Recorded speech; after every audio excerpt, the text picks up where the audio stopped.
Good, everybody. What is good, yo? I am being blessed and touched by an angel when it comes down to these types of series coming out with anything in this type of day and age. I actually got to watch something that pretty much is the continuation of one of my favorite animes of all time, and that being the OVA of Yu Yu Hakusho. Not only was it seemingly the way Hiei and Kurama like truly um, kind of like teamed up and learned to work with each other under circumstances that meet both of their standards, or it benefits them both, so they have no reason to not work at those times. It was absolutely dope just to watch those guys go in and not even have anything really planned out besides the point of Hiei has definitely been watching Kurama's movements, uh, not only when they first were fighting, but also when they had their first true teamwork, like about to be fight, and they pretty much retreated and then had enough time to catch each other's breath. Hiei kind of pretty much saw the way that uh, Kurama was moving. There was an instance where there was a gap where he could use Kurama to pretty much hide his presence. And by the way, I'm going to put a link down below for the OVAs on YouTube. I'm not sure if they're going to get taken down sooner or later, but I mean, being on this platform and at least trying to help out other people who definitely deserve it for even putting those out here, and if it's fair use, then here this is the perfect way to, two birds with one stone type of deal. So, um, really interested in to see what people actually think about this whole thing. Anyways, but back to what I was saying is Hiei and Kurama working together and learning each other's moves in such a quick instance really puts a perspective on how easily it is for them to cooperate in the sense of in the moments that we see in the anime throughout the whole entire story. Um, with the giant robot that Hiei had a broken hand and Kurama already knew about it, because he was not only kind of like babying it, but he was, clearly in pain after this darkness technique. And that's something that, Kurama really paid attention to, hence the relationship that they've been growing since that time of the tournament. And pretty much even with that hand, he called out the fact that he's like, oh, he is like, you're lucky my arms, I'm using my weak arm. And Kurama's like, should I have held back? Because they pretty much know what to expect of each other. And I thought that was such a cool way to call back every single thing we've seen them do, is to see the way it was all created. It was all pretty much, it seems like anyway, it's their moves are pretty much created on a whim. Um, Not only are they putting together a combination attack against a demon who pretty much they weren't a match for 1v1 period, and instantly taking them out in the most Hiei type of fashion this week with this OVA. It was quick and simple to the point, the way Hiei always gets down. Another real reason why I absolutely love that character, and know know that that's why he was definitely easily everybody's pick for popular characters, and he still was pretty high on the rankings on overall popular characters. So it's pretty cool to know one of my childhood anime like favorite characters is still loved by like a lot of fans all over the place. But to see them do that and to see Kurama kind of living his life as a younger kid, it was like we always saw the instance of, young Kurama and him in school and stuff, and him as a baby. I guess we didn't see that much of him in school, but we did see him like baby, like the transformation that he had, and he looked relatively, the same old Kurama that we knew, just a younger form of him and stuff like that. So it it made me feel like we weren't ever truly introduced to Hiei and Kurama's relationship, and to have that finally closed, um, I thought that was really nice to at least have it done, at least have somebody understand that this was a thing that the fandom kind of was in question about, like how did we just show up with Kurama and Hiei in that group fighting Yusuke, when really Kurama like leaves that group on whatever journey he's leaving on whenever he feel like, so it didn't all add up until they're like, here's even more information. And to see that Kurama was trying to protect people from him, since he pretty much took this position, it really goes to show you that he's always been a really good guy, slash demon. And I just saw a post on an anime and Mimo talking about how Kurama is the perfect man, so people really do understand just how much of an arc the characters in Yu Yu Hakusho had. And to get to the real point of the title of this video, I truly think after seeing, I mean, because the one of the OVAs was just Hiei and Kurama pretty much solving their own little case together. Hiei heard that this demon had ate an ice maiden, and he had the name of her, so Hiei was concerned that it was his sister. And seeing um, Kurama seeing Hiei and already running into one of the lesser demons from that guy, he got to run into Hiei already damaged, saved him, and they pretty much found out that the girl was captured, and someone else that Hiei knew about, was involved. So that's that mutual agreement that is the only true reason why they started to work together. Um, Other than that, though, we really get to just see, and the other OVA is the test. I want to call it the test of Yusuke, but it was called All or Nothing.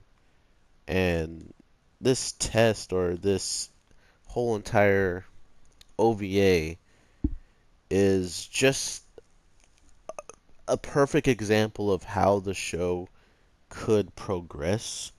And I thought that was the most heart-filled, touching thing, or maybe not even that it could be progress, but that it there was a future. If out of anything there was a future for this show, and to know that, that's what really made my childhood side really like eyes just sparkle, because this episode starts out with Yusuke getting information about some hostages that are not really happy about the demons being able to coexist in the human world, because they're, showing signs of being kind and showing all the things needed to be in the human world for them to not be threatening. And come to find out, it's the people who tried to assassinate Yusuke when the king over Kurama, or not Kurama, over Koenma, um, his father pretty much found out, like, oh, that's Yusuke is the demon. And if you haven't seen all the way up to this part, what are you doing? What are you doing? um, but yeah, with him finding out about Yusuke's demon lineage, he hired his highest, strongest guards to go out and pretty much handle it, and they did it. Short end of the story, um, Yusuke ends up becoming the exact thing that they were afraid of, and because of that, uh, pretty much turns into this whole, oh my God, if Yusuke ever shows up here, we're we're dead, or he's going to be too uncontrollable, and all these different things, were being thrown in the air without him even being, uh, no, he didn't even have the knowledge of this power. So even Hiei touches on this. He's like, with them seeing Yusuke's form, it only made sense that, they are making this call, that they're going about making this move, because why shouldn't they? Why wouldn't you go after a human slash demon who not only everything pretty much about, because you had this guy's records since he was born, but not only that, he's been on countless cases that show different ways of him losing, and all of these different things that they can use in that instance against him. But um, that's never to be seen, like they never really go about that. So with this whole thing popping off and learning that uh, people don't enjoy having the demons, doing whatever they please, because there's a whole demon arc of them pretty much showing up, uh, doing whatever they do, uh, and pretty much having one demon wanting to keep the world,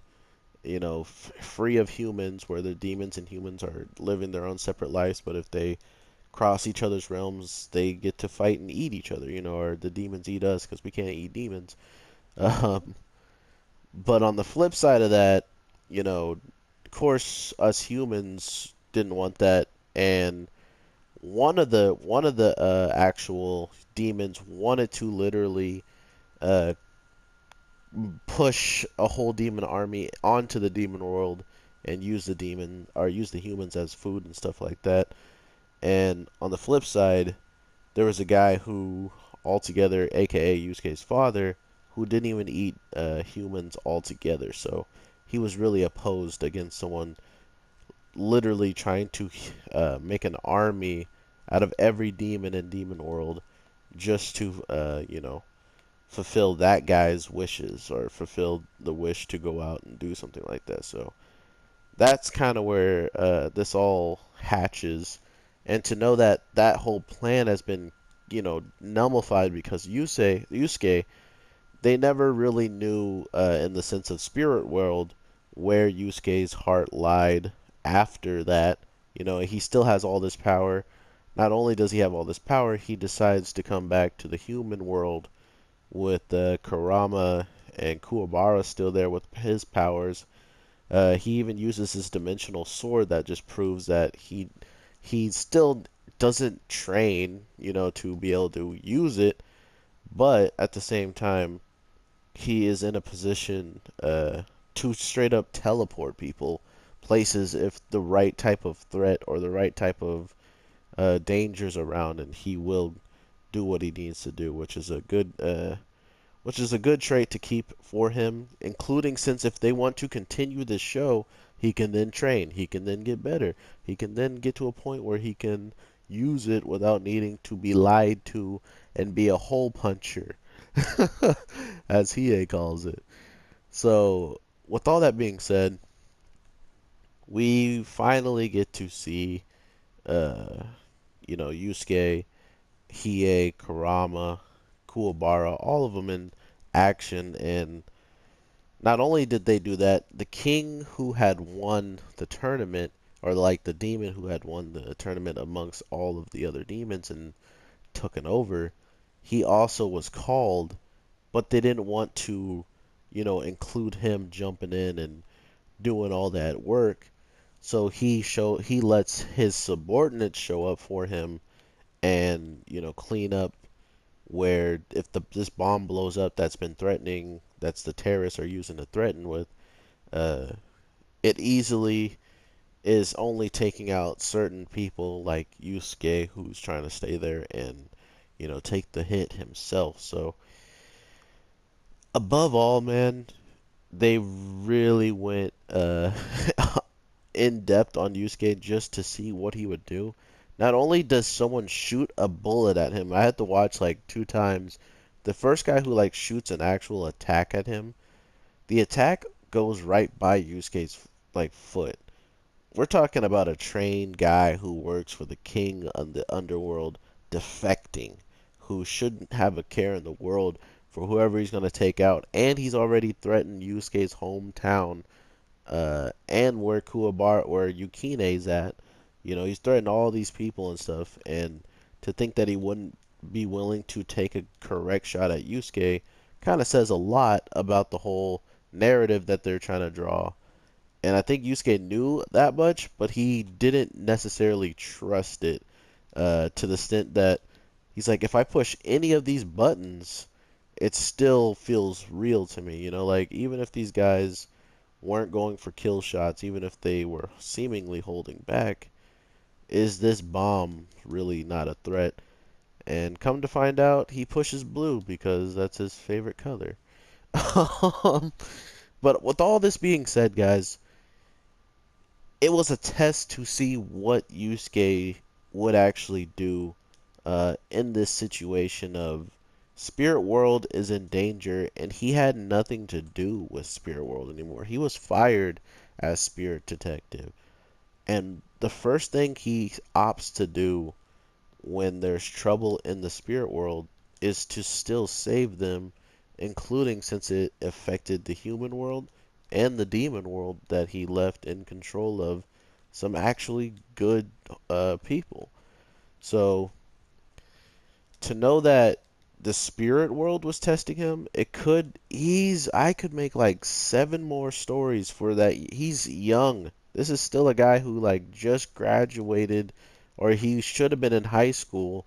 He left when he was in middle school, and you know Kuwabara and is in high school. His girlfriend's in high school, and that's still a long story to be told if you want to go old, you know. And there's two huge problems with this though is the creator is the man who made Hunter x Hunter. And as soon as I say that to the people who didn't know, which I'm guessing a lot of you knew who was watching this, but for anyone who didn't know, he is the one who is, you know, the king of hiatus in some people's eyes, and in my eyes, he's just the king who made some of the most dopest series that I still watch, even to this day, and compared to other series. So, all of that being said, he being the way he is, if he doesn't willingly pass down Yu Yu Hakusho and like does a Dragon Ball Super type of move where he gives the whole entire type of like franchise and you know just mostly all of it besides actual plot and stuff that he could literally change if he wants to.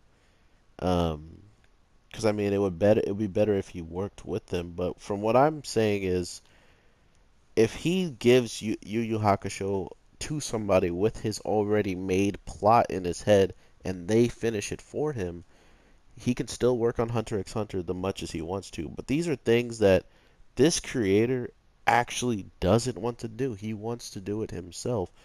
And that is why all of the stuff that he makes takes so much time, but that's why all of the stuff he makes pays off so well because he's the one behind doing it all. So to have someone else do it in his eyes would might not become the image that he wants. And that's where one of the hugest problems come in and lie is if he actually believed, uh, you know, that they could do an amazing job and that someone else could just take his information and make the exact same story he was about to make, then he probably would have done it already. Unless he just doesn't want to give someone that much credit for something he's been making. Please let me know in the comments, what do you think could be one of the reasonings why he doesn't really care to, you know, let down, give his writing to someone else at this age who maybe is already doing like editing for him or something along those lines. Oh my God, I left my teammate. But if so, you know, do you guys also believe that someone can do the story justice as he does the story? That's another question is, would fans even be into something that he's not writing himself because they might not believe in who is picking it up? Um, but other than that, guys, this is literally a great way to usher in another way for the Spirit World to pretty much ask Yusuke for a lot more quests, or to just show that even after he's gone, there's stuff happening in the demon world maybe at times, or there's just stuff happening in the spirit world, and now he is also kind of like the demon world and spirit world detective now because of it. I think that sounds pretty cool. The the multi-world detective, okay? This is just me off the top of the dome, all right? But no, absolutely astounding uh or I'm absolutely astounded to see them do this in the slightest, to even put this part of the show or make this part of the show be where it is, to actually say, hey, this is it. You know what I mean? This is actual um, after, like, in-game story. This is the Dragon Ball Super almost already, because the story's ended and now he's adding stuff to it. So I am still mind blown. I truly hope that they can make stories off of this. I mean, I'm pretty sure a ton of fans have already had a lot of great ideas. And not only that, the animation of this, Yusuke almost looked the worst out of everybody, and he looked dope still.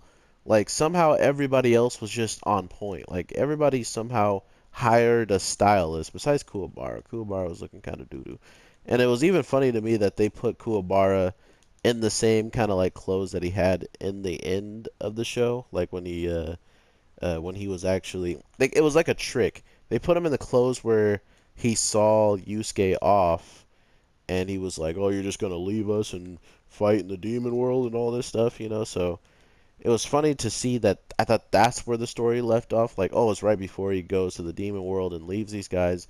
But when he makes the call to the new demon king and says, "Oh, this is the power of the demon king," so he could get Hiei to show up because Hiei's in the demon world at that time, it just blew my mind that they went there, and I am I was fanboying. It was amazing. It was absolutely amazing.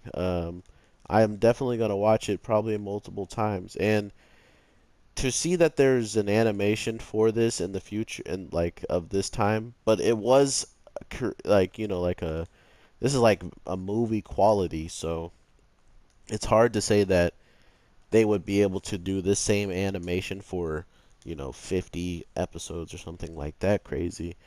But if they could, I will fully support them regardless of if it's in sub or dub, because the one thing that I'm going to end the video on this note, which is kind of bad and kind of good, I hope they drop a dub, because I only watched a sub, and this was the third time I've ever seen it in sub. So as a fan of the dub who loves the voice actors in that, uh, it kind of sucked to watch it in sub, but at the same time, I found out that I could watch it in sub. I did enjoy Hiei's voice and Kurama's voice, and that was one thing I also wanted to look into to make sure if that was the actual voices of everybody in the sub, because that's how unfamiliar I was with that material of the sub compared to the dub.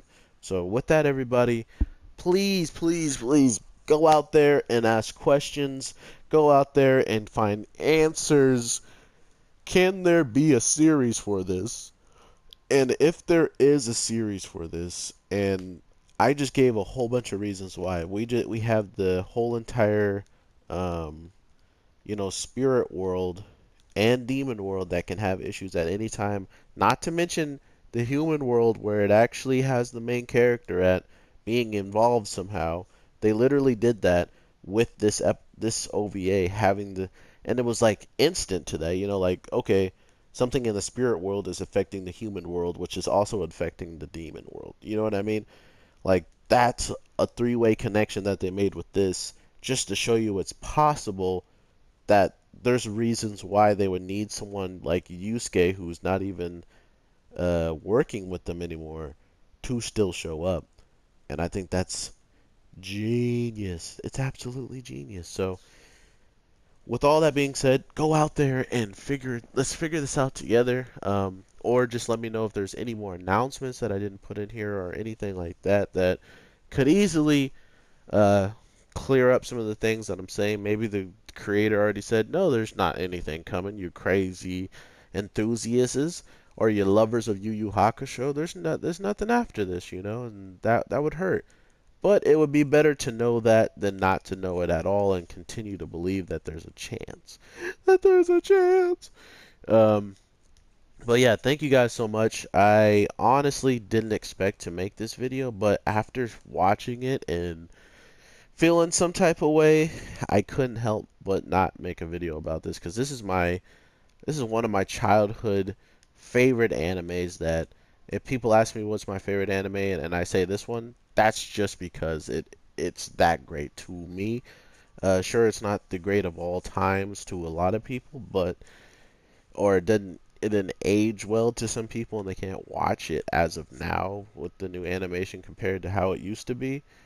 That's still an excuse for me to always go back and visit these shows and watch them, with a sparkle in my eye because I know I appreciate them, and to know that they appreciate the fans enough to tell us anything that could be canon to what's happening after the story's over, I truly have to say thank you so much, and I cannot wait to learn any more information, good or bad, about Yu Yu Hakusho. Because to say that there's new information at all about a show that came out uh, around when I was born in 1992 or even older, um, is an amazing thing to me. So, if this is the next Dragon Ball Z that's kind of coming back from that time of being gone, watch out. This might be a big one. So, with that, everybody, please have a great day, morning, night, whenever you are watching this. And I hope you enjoyed or learned something new about me or just about a show that you will go check out, and let me know in the comments down below if you do check this thing out because of me and how much I hyped it up, or do you check out the whole entire show because some people haven't even seen this show, and I feel envious of you because you get to watch one of the most Dragon Ball Z slash just like old school power build up, like just a guy who's this weak and becomes this strong over and over and over again in the most creative ways. Uh, and definitely in the back in that time when you see it now, it almost feels like everybody stole the ideas of those previous shows that we used to watch back in the day. So yeah, it's time to probably go watch it again. And then after watching it again, I'll probably do even more extensive research. So talk to me in the comments or send me information through Twitter or whatnot. So thank you guys and take care. All right. Peace.